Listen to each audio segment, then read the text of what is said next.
Hey, hope you're having a great day. Today I have Kellyanne, my daughter, with me, and she's going to be doing the reading today. I don't know, what page are you starting on? We're on 85. All right, go ahead. Ready? Okay. She boils water for chai while squatted over a small camp stove on the ground outside her front door. It is a communal outdoor area for all her neighbors as well. She's in charge and orders my sister to do this and do that. Champa is obedient. She is 25 years old, under 5 feet, and has the face of an innocent child. Between demands, they both steal glimpses of me as I sneak peeks of their eyes. Kamal keeps his distance, but I notice his subtle looks at Scott and Robert. He is 22, so skinny, and looks malnourished. He reminds me of Thomas with his thick hair and similar big smile. He is taller like I am. We both got the height. Mummy has the red streaks in her hair, just like I got from the sun. I can't believe I'm looking at my blood family that looks like me, and even more so, I can't believe I'm sitting here in a slum in Calcutta. The neighbors don't leave. They stay and watch while giving each other looks and smiles. They are close to 30 people or more, watching my every move.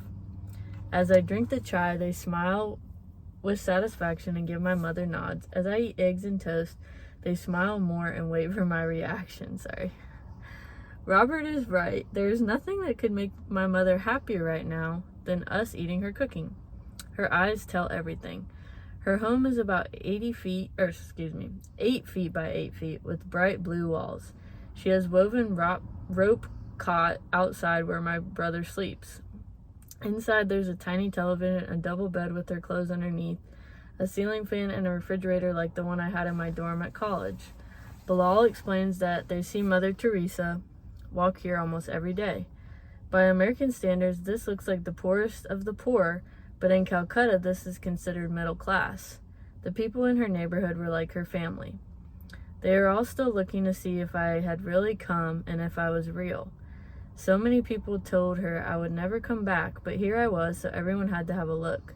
The people in this community were stunningly beautiful. The children, with their white teeth and large smiles, had a beauty about them that I had never seen in America. They didn't look like the poor kids on the UNICEF commercials.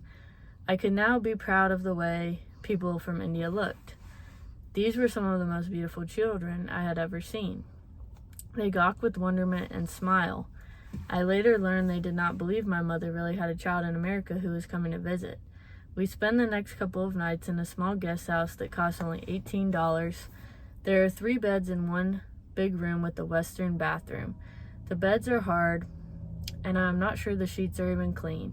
I can't sleep much, and I'm constantly fitful. I cry when I wake up. I spend hours at night thinking about who I was and who I am now. I listen to the Muslim chanting outside to Allah every morning and have no idea what they're saying, but it stirs my deepest emotions and I cry continually.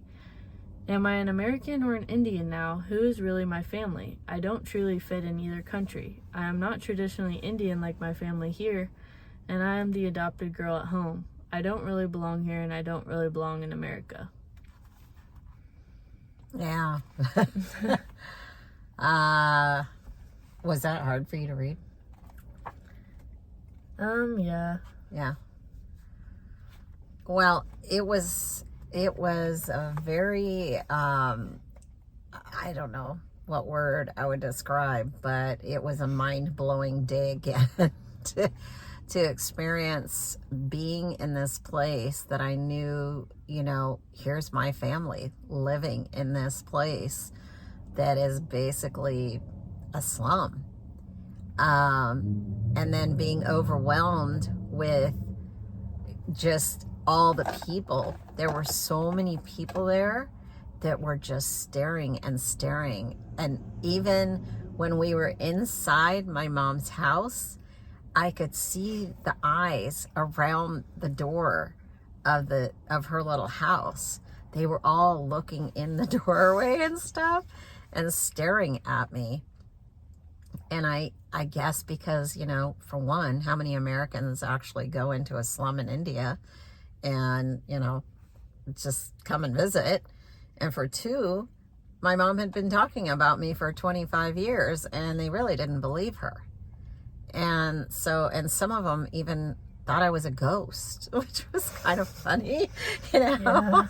So anyway, and I think I've always felt like at that point, it really started hitting me that I'm Indian and I'm American, but I'm also neither. So, and I still feel this way, even after all these years. I think you even feel that way, right? Mm-hmm.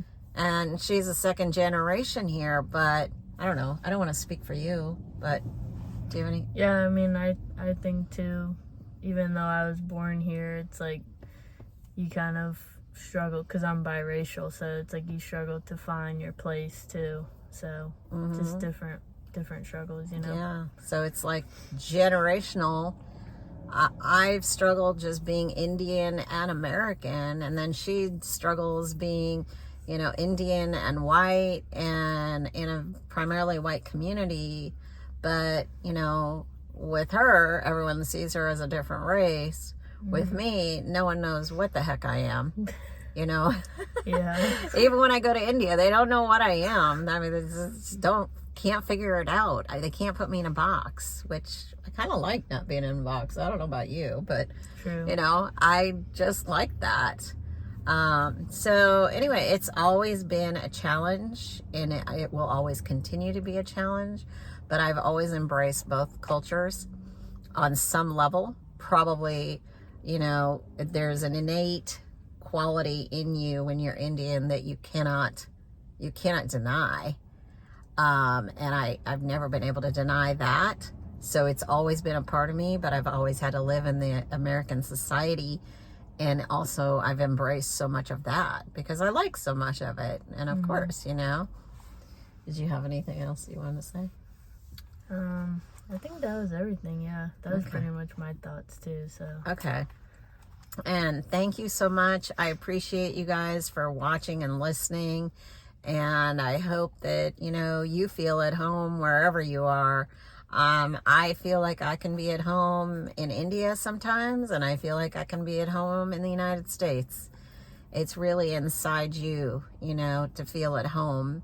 And I know everyone has some sort of issues with that at some point, whether you can be totally white and not feel at home in your own country because your beliefs are different or whatever.